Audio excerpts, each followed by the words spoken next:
आपण भरतो आहोत, कारण रिक्त जागा क वर्गाच्या ज्या आहेत त्याच्यातल्या ज्या डायरेक्टली रुग्णांशी संबंधित जागा आहेत, क वर्गाच्या जागा जवळजवळ 10,000 रिक्त आहेत, पण रुग्णांशी संबंधित ज्या जागा आहेत त्याच्या 50% जागा भराव्यात आरक्षण आणि या सगळ्या संदर्भाने, तर सभापती महोदय त्या ठिकाणी तो निर्णय घेण्यात आला आणि 3250 जागा अंदाजे त्या ठिकाणी आम्ही भरण्याचा निर्णय घेण्यात आलेला आहे. सभापती महोदय, या ठिकाणी पहिला महत्त्वाचा विषय काय असतो की आता कशा घ्यायचा, तर जे आलेल्या वेळेचा अपव्यय होऊ नये म्हणून आलेल्या अर्जांमधूनच आपण त्या ठिकाणी निर्णय घेण्यात यावी, त्यांची परीक्षा घेण्यात यावी, अशा पद्धतीचा निर्णय सगळ्यात महत्त्वाचा झाला. मग त्यासाठी कोणता मोड घ्यायला पाहिजे, तर अध्यक्ष सभापती महोदय मग IT कंपनीचा निर्णय घेण्यात आला की OMR पद्धतीने परीक्षा घ्यावी. मग त्यासाठी सभापती महोदय चीफ सेक्रेटरीच्या अध्यक्षतेखाली कमिटी गठीत करण्यात आली, ज्या कमिटीने 4 IT कंपनीजला शॉर्टलिस्ट केलं. त्या शॉर्टलिस्ट केलेल्या कंपनी मधली ही जी जिंजर नावाची जी कंपनी आहे, सभापती महोदय त्याचा GR इश्यू झाला जानेवारी महिन्यात. फेब्रुवारी महिन्यात आम्हाला कळवण्यात आलं की हे 4 कंपन्या आहेत, या 4 कंपन्यांपैकी तुम्ही तुमच्या कंपनीची निवड करा. सभापती महोदय, ही जी कंपनीची निवड झाली ही पण डायरेक्टली करण्यात आलेली नाही. त्यांना उत्तर देऊन द्या ना, तुम्ही म्हणता म्हणून TCS. सभापती महोदय, या ठिकाणी 4ही कंपनीला माझ्याजवळ लिस्ट आहे की त्या 4ही कंपनी, एक तर 4 कंपनी चीफ सेक्रेटरीच्या उच्चस्तरीय समितीने निवड केलेल्या ह्या कमिटी आहेत, त्यातच TCS नव्हती. त्यानंतर सभापती महोदय त्यांनी काही क्रायटेरियाज ठेवल्या होत्या की अशा पद्धतीचा अनुभव वगैरे परीक्षा घेण्याचं सगळ्या बऱ्याच, त्याचाच मी वेळ घेऊ इच्छित नाही, पण ह्या 4 कंपन्या, त्यातून मग आम्ही 14 प्रश्न दिले आमच्या विभागाने आणि त्या 14 प्रश्नांमध्ये सुद्धा ऑब्जेक्टिव्ह पद्धतीनं मार्क्स देण्यात आले, ज्यामध्ये जिंजर कंपनीला 100 पैकी 98 मिळाले, इतर कंपनीला कोणाला 70, कोणाला 60, कोणाला वगैरे वगैरे मिळाले. त्याची लेखी म्हणजे आमच्याजवळ नोट पण आहे. हे सगळं अत्यंत पारदर्शकपणे याची निवड करण्यात आलेली आहे, मी एवढंच या निमित्ताने सांगेल. आणि सभापती महोदय, त्यामुळे या पद्धतीनं आम्ही त्यांना त्या जिंजर कंपनीची निवड झाली एवढं फक्त मी सांगेल. साधारणपणे 100 प्रश्न आणि 200 मार्क, एका प्रश्नाला 200 मार्क अशा पद्धतीची मार्क्स देण्याचा विषय होता. OMR पद्धतीनं परीक्षा घ्यावी, म्हणजे ABCD अशा पद्धतीची एका प्रश्नाच्या संदर्भात ABCD लिहिलेलं असतं आणि मग जे अचूक उत्तरे त्याला गोल करायचं असतं सभापती महोदय. म्हणजे आणि यामध्ये एक सगळ्यात महत्त्वाचा विषय मेटे साहेब असा आहे की पेपर एकच नसतो. आता ह्याच्यात किती कॅडर्स आहेत सभापती महोदय? 54 कॅडर्स, 54 कॅडर्सची ही परीक्षा आहे. आता 54 प्रश्नपत्रिका आणि प्रत्येक कॅडरच्या प्रश्नपत्रिकेसाठी 4 वेगवेगळे सेट्स असतात. म्हणजे प्रश्न सारखे असू द्या, परंतु जर वेगळे सेट्सचा अर्थ प्रश्न क्रमांक 1 जर असा असेल की भारताची राजधानी काय, तर तो प्रश्न जरी 100 पैकी सगळे सेम असले तरी सुद्धा तो प्रश्न 1 नंबरचा A सेट मध्ये वेगळा असतो, B ला तोच प्रश्न 70व्या नंबरला असू शकतो, C ला तोच प्रश्न 25व्या नंबरला असू शकतो. सभापती महोदय, या पद्धतीनं वेगवेगळे सेट्स करण्यात येतात. त्यामुळे एका केडरच्या एका संवर्गाच्या एका जी प्रश्नपत्रिका असते त्या प्रश्नपत्रिकेचे सुद्धा वेगळे 4 सेट असतात जे वेगळे असतात. त्यामुळे कुणी बाजूला बसलं तरी ते समजू शकत नाही की कोणतं उत्तर 1 नंबरचं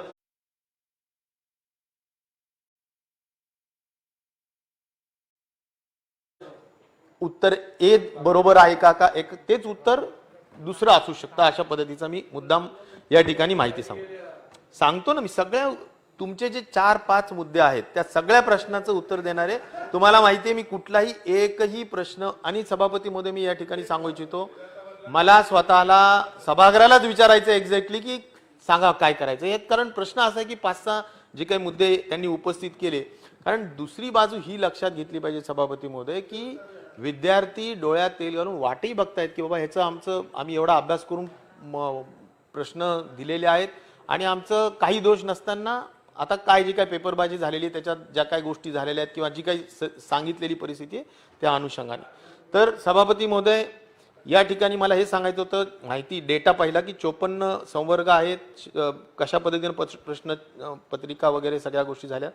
यात सभापती महोदय 4,16,000 विद्यार्थ्यांनी त्यांनी सभापती महोदय डाउनलोड केलं, म्हणजे काय म्हणायचं त्यांना अर्ज प्राप्त झाले होते आणि 2,36,000 प्रवेश पत्रिका त्या ठिकाणी हॉल तिकीट्स देण्यात आले आणि प्रत्यक्ष 1,33,000 सभापती महोदय परीक्षेला बसले. तर सभापती महोदय एकूंदर 32 जिल्ह्यांमध्ये ही परीक्षा झाली आणि 829 केंद्रांवर 829 केंद्रांवर ही परीक्षा घेण्यात आली आहे सभापती महोदय. आता या सगळ्या संदर्भाने सभापती महोदय जे तक्रारीचं स्वरूप आहे त्याच्यावर थेट येतो मी, कारण त्यात बाकीच्या ह्याच्यात वेळ घालवण्यापेक्षा. परंतु एक नक्की आहे की या ठिकाणी जी काही कंपनीला काम दिलं होतं त्या कंपनीला अतिशय आधुनिक पद्धतीनं जी प्रोटोकॉल त्यांचा असतो परीक्षा घेण्याच्या संदर्भात तशा पद्धतीच्या सूचना देण्यात आल्या होत्या की ज्यामध्ये प्रश्नपत्रिकेचं स्टोरेज असेल, त्यानंतर त्यांचं वहन करण्याची जी पद्धती असते ती, त्याला स्टील बॉक्समध्ये त्या प्रश्नपत्रिका ठेवणे, त्याला इलेक्ट्रॉनिक लॉक लावणे, त्या इलेक्ट्रॉनिक लॉक आणि संपूर्ण प्रश्नपत्रिकेच्या त्या इलेक्ट्रॉनिक लॉकला GPS पद्धतीनं कुठे छापल्या, कुठून कशा स्टोरेज झाल्या आणि कुठून कोणत्या केंद्रावर किती वाजता गेल्या, या सगळ्या बाबतीतला रेकॉर्ड, डिजिटल रेकॉर्ड कोणत्याही क्षणी कुणालाही पाहायला उपलब्ध आहे. आणि त्यामुळं डिजिटल लॉक हे सभापती महोदय कुठे उघडण्यात आलं, ते कुणाच्या समोर उघडण्यात आलं, ते परीक्षार्थी जे आहेत म्हणजे विद्यार्थी त्यांच्या सगळ्यांच्या सह्या त्या ठिकाणी घेण्यात आलेल्या आहेत का नाही, त्यांच्या व्यतिरिक्त तिथले जे इन्व्हेस्टिगेटर्स आणि संपूर्ण जे लोक असतात, मला वाटतं खाली बसून बोल लागा, त्यासाठी मी हे म्हणतो. बोलून त्यांना उत्तर घेऊन द्या ना. मेटे साहेब, मी तुम्हाला एक सांगतो, ऐका, सगळं बोलतो, तुम्हाला जर समाधान नाही झालं ना तर मग माझं उत्तर झाल्यावर बोल. इथं बसले तुम्ही बोला. हो, सभापती लक्ष देऊ नका, बोला. ते मला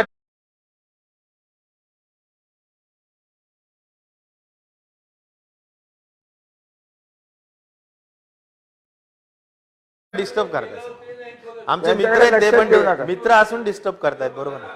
मित्र असून डिस्टर्ब करू नये, मित्र असताना डिस्टर्ब करू. तुम्ही डिस्टर्ब केलं तर ते सोडतील, काहीही चुकीचं होणार नाही. तुम्ही म्हणतात ते बरोबर. हा आग्रह कुठला हो तुमचा? तुम्ही राजेश भैया नाही, तुम्ही भैया साहेबांबद्दल खात्री दिली आहे ना? नाही, तुम्ही बोला. तुम्ही काही बोला. हो, बोला.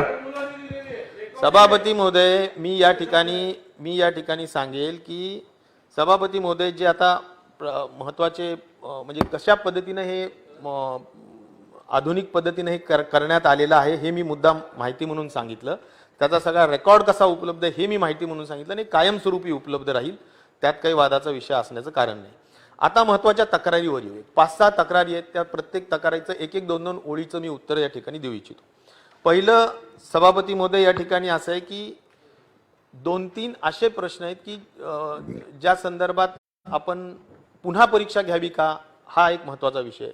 सभापती महोदय की साधारणपणे औरंगाबाद जिल्ह्यामध्ये असणारे जे सेंटर्स आहेत त्या सेंटर्सवर साधारण 5 मिनिटापासून तर 45 मिनिटापर्यंत सेंटरवर वेगवेगळ्या ठिकाणी उशिरा पत्रिका गेली. हा पहिला मुद्दा आहे. हा का उशिरा गेली तर त्यांच्या प्रोटोकॉल प्रमाणे ज्या गाड्यांचा संच एकत्र जात असतो त्यातली एका गाडीचं नादुरुस्त झाली, त्या एकत्र सगळ्या जात असतात, त्यामुळे सगळ्या गाड्या थांबल्या, त्यांना दुरुस्त करून मग त्या गाड्या गेल्या. तर त्या ठिकाणी जो काही उशीर झाला त्या उशीर झालेल्या कारणांनी त्या सेंटर्सवर सभापती महोदय जेवढा उशीर, कारण तो त्याचं महत्व सुद्धा असं आहे की एक्झामच्या एक्झॅक्ट 1 तास अगोदरपर्यंत पेपर तिथे पोहोचले पाहिजे, खूप अगोदर नको, कारण त्या प्रोटोकॉल प्रमाणे त्यांनी तिथे गेले. सभापती महोदय, मुख्य मुद्दा असा आहे की जो उशीर झालेला असेल ज्या सेंटरवर, जेवढा 829 आणि 32 जिल्ह्यांपैकी मी सांगितलं तसं औरंगाबाद जिल्ह्यातल्या सेंटर्सवर उशीर झाला, बाकी कुठेही नाही. त्यामुळे त्या सेंटरवर एक्स्ट्रा टाइम, जेवढा उशीर झाला होता तेवढा एक्स्ट्रा टाइम देण्यात आलेला आहे. त्यामुळे मुलांचा नैसर्गिक आणि इक्वल, ज्याला म्हणू आपण, सगळ्यांना न्याय दिला पाहिजे, त्यामध्ये कुणाची तशी तक्रार नाही. जिथे अर्धा तास लेट तिथे अर्धा तास लेट. सभापती महोदय, तुम्हालाच बोलायचंय. आता या लेटमुळे, या एका कारणामुळे मला सभागृहाची खोटं सुद्धा- असेल तर त्यांना सांगा तुम्ही नंतर, पण त्यांना आणि आता बोलून तर द्या ना. माझं असं म्हणणं आहे की आता ह्या मुद्द्यावर माझं सभागृहाला सुद्धा अशी विनंती करायची आहे सभापती महोदय की या मुद्द्यावर आपण पुन्हा परीक्षा घ्यायची की ह्या मुद्द्यावर एक एक मुद्दे मी सांगतो की जर टाइम दिलेला असेल, जेवढा टाइम लॅग झालाय तेवढा टाइम लॅग आपण दिला असेल तर तो परीक्षा पुन्हा घ्यायची का, हा एक प्रश्न. हा खऱ्या अर्थाने पूर्ण 1,33,000 विद्यार्थ्यांना वेठीस या कारणाने धरायचं का, हा पहिला प्रश्न. दुसरा विषय सभापती महोदय असा आहे की दोन ठिकाणी सभापती महोदय 829 पैकी 2 ठिकाणी सभापती महोदय सेंटर उशिरा उघडण्यात आले, कारण कोविडमध्ये सगळ्या शाळा बंद ठेवाव्या वगैरे असं कळवण्यात आलं होतं. एका कलेक्टरला त्या पद्धतीने उशीर झाला. तो जिल्हा आहे रत्नागिरी जिल्हा, दापोली तालुका. अहो, मध्ये कसं बोलता? मध्ये पडळकर साहेब, तुम्हाला बोलायचे अधिकार नाहीत, मी परवानगी दिलेली नाही. सभापती हे महोदय बघा, तुम्ही उत्तर द्या. हा, पण त्यांचं उत्तर आहे ते चुकीचं असल्यामुळे काय तुम्हाला पाहिजे ते उत्तर मिळणार नाही. शासनाला उत्तर द्यायचे अधिकार आहे. असं बोलू बेटे साहेब, नका, खाली बसा. कृपया. खाली बसा तुम्ही खाली बसा, नाही तर असं मी चर्चा संपवीन. चर्चा संपू का? चर्चा संपू का? असं बोला. नाही, असं नाही. बोला. असं नाही. साहेब, बोला तुम्ही. मी या थांबा ठिकाणी जरा. एक सांगेल, तुम्ही मध्ये बोलू नका आता. मी या ठिकाणी हे सांगेल की सेम असाच उशीर 2 ठिकाणी म्हणजे सेंटर उघडण्यात झाला, तर त्या ठिकाणी तेवढा उशिराचा वेळ देण्यात आला 829 पैकी दापोली या शहरामध्ये. तर हा झाला दुसरा विषय. सभापती महोदय, तिसरा विषय असा आहे की काही ठिकाणी सोशल डिस्टन्सिंग पाळण्यात आलं नाही किंवा जरा जास्तीची गर्दी झाली, तर सभापती महोदय त्या ठिकाणी सुद्धा ते 829 पैकी असे 2 ठिकाण आहेत. रेकॉर्डवर मी सांगू इच्छितो, राहुरी आणि नाशिक शहरामध्ये. तर या ठिकाणी 2 ठिकाणी असं झालं की त्या ठिकाणी ऍबसेंट मुलं जे होती त्या ठिकाणी मग त्यांना बसवण्यात आलं त्या ठिकाणी, कारण नंबर ऑफ म्हणजे जागा जेवढ्या विद्यार्थ्यांच्या होत्या त्यापेक्षा जास्त विद्यार्थी त्या ठिकाणी आले 2 सेंटर्सवर. तर त्या ठिकाणी जे ऍबसेंट मुलं होते त्या ठिकाणी त्यांना बसवण्यात, नंतर त्यांच्या जागेवर त्यांना बसवण्यात आलं. पण असला कुठेही त्यामुळे कॉपीज होऊ शकते किंवा त्यामुळे कुणाचंही काही हे होऊ शकतं, अशातला कुठलाही प्रकार तिथं झालेला नाही. त्याचं कारण असेल सभापती महोदय, मी आता जसं सांगितलं की प्रश्नपत्रिकाही वेगळ्या असतात आणि प्रत्येकजण एकमेकाचा स्पर्धक असतो, कॉम्पिटिटर असतो. कोणी कुठं त्यांची कोणी कोणाला कॉपी करून देण्याचाही विषय त्या ठिकाणी येऊ शकत नाही. तर हा झाला एक दुसरा प्रकार. तिसरा माझा विषय असा आहे सभापती महोदय की साधारणपणे सभापती महोदय एका ठिकाणी एक डमी उमेदवार त्या ठिकाणी बसण्यात आला. 829 केंद्रापैकी एका ठिकाणी नगरमध्ये डमी उमेदवार बसवण्यात आला, तर बसला तो ताबडतोबीनं परीक्षा चालू असताना पकडण्यात आलं. त्याला पोलिसांनी ताब्यात घेतलं आणि तो सध्या त्याच्यावर गुन्हाही दाखल करण्यात आलेला आहे. स्पष्ट आहे की डमी उमेदवार पकडण्यात आल्यामुळे 1,33,000 मध्ये डमी उमेदवार एक पकडण्यात आला आणि तोही पकडण्यात आला सभापती महोदय. त्यामध्ये कुणाचाही त्यानंतर कुठलाही काही प्रश्न त्याच्याशी उघडलेला नाही. तर या एकेका प्रश्नावर बघा, मी चर्चा संपविणार, त्यांचं उत्तर तुम्हाला नको असतं. तुम्ही डिस्टर्ब, या तुम्हाला एकाही- अधिकार नाहीये. या- तुम्ही या 97 कारणासाठी- मध्ये नाहीये. तुम्ही 97 मध्ये नाहीये. या तुम्ही कारणासाठी- 97 मध्ये नाहीये. या कारणासाठी परीक्षा रद्द करायची का? एक आपण डमी तुम्हाला उमेदवार होता नंतर देतो ना, म्हणून, काय बोलायचं ते बोला. एक उमेदवार डमी सापडला म्हणून रद्द करायची का? उशीर झाला म्हणून रद्द करायची का? त्यांना जो काही वेळ वाढून देण्यात आला आणि योग्य पद्धतीने त्यांची परीक्षा घेण्यात आली म्हणून पूर्णच परीक्षा रद्द करायची का? हा माझा सभागृहाला आणि सन्मान्य सदस्यांना सुद्धा या निमित्ताने माझा प्रश्न आहे. दुसरं सभापती महोदय, असा आता 2 महत्वाचे जे विषय राहिलेले आहेत ते म्हणजे सभापती महोदय, साधारणपणे जे सांगण्यात आलं की उत्तरपत्रिका कोऱ्या. आता उत्तरपत्रिका कोऱ्या दिल्या अशी तक्रार आमच्या तक्रारींपैकी कुठेही नाही.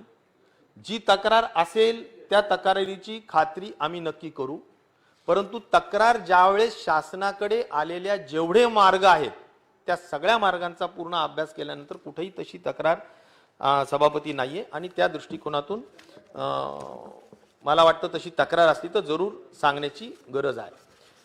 त्याचबरोबर सभापती महोदय,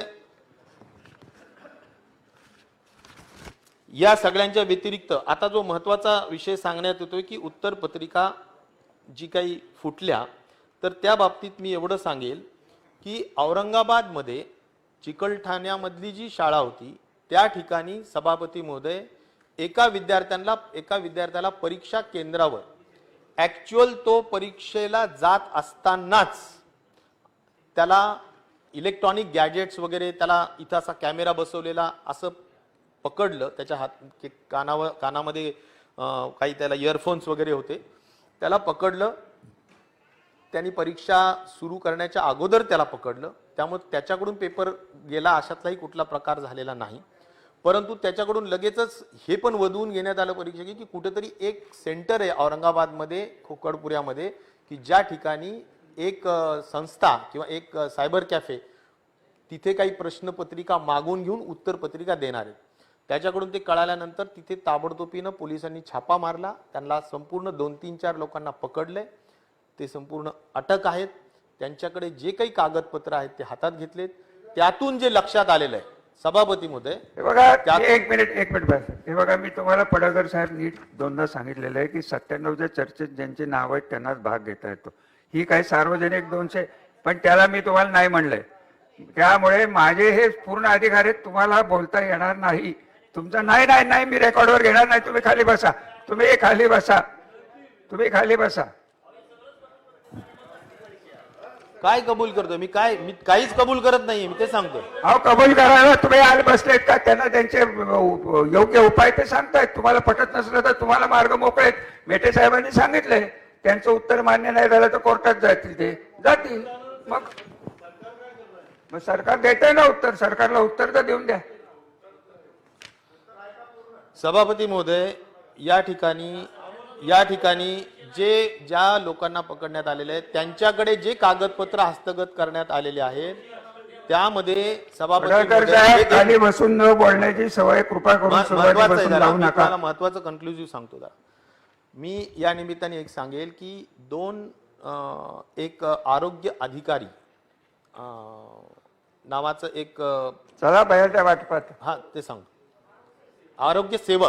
आरोग्य सेवक आणि सभापती महोदय या ठिकाणी ड्रायव्हर, ह्या दोन जे संवर्ग आहेत त्याचे 10वीच्या बेसवर ह्याचा परीक्षा असते, तर त्यांची प्रश्नपत्रिकेतले काही म्हणजे जसं 100 प्रश्न असतात त्यातले 5-25 प्रश्न त्या लोकांच्या पर्यंत पोहोचले होते. ही वस्तुस्थिती पोलिसांनी, आयोग जो चर्चा करतोय त्यांनी मला सांगितली. या सगळ्या गोष्टींच्या व्यतिरिक्त म्हणजे त्यांनी त्यानंतर कुणाला उत्तर देऊ शकलेत का, खरोखर त्यांनी तिथून काही तयार करून काही कळवलंय का वगैरे वगैरे, ह्या बाबतीत कुठेही काही नाही. कारण हा सगळा प्रकार प्रश्नपत्रिका म्हणजे तुमचे परीक्षा 10 ते 12 या दरम्यान जो चालू होता त्याच दरम्यान छापा टाकून पकडला आणि सगळ्या गोष्टी झालेल्या आहेत. त्यामुळे सभापती महोदय त्यांच्याजवळ जे आले ते 2 कॅडरचे प्रश्न काही प्रमाणात सभापती महोदय ते त्या ठिकाणी गेलेले होते आणि त्या 2 संवर्ग 54 संवर्गापैकी 2 संवर्गाचे प्रश्न काही प्रमाणात तिथे पोहोचले होते. ज्याचे उत्तर गेलेत का नाही या सगळ्याच बाबतीतली पोलीस चौकशी करतायत, परंतु प्राथमिक कुठलाही नाही. आणि त्यामुळं सभापती महोदय माझं एवढंच या निमित्ताने सांगणं आहे की ह्या 2 कॅडरची परीक्षेचा निकाल जोपर्यंत संपूर्ण चौकशी होत नाही तोपर्यंत थांबवला पाहिजे असं शासनाचं मत आहे.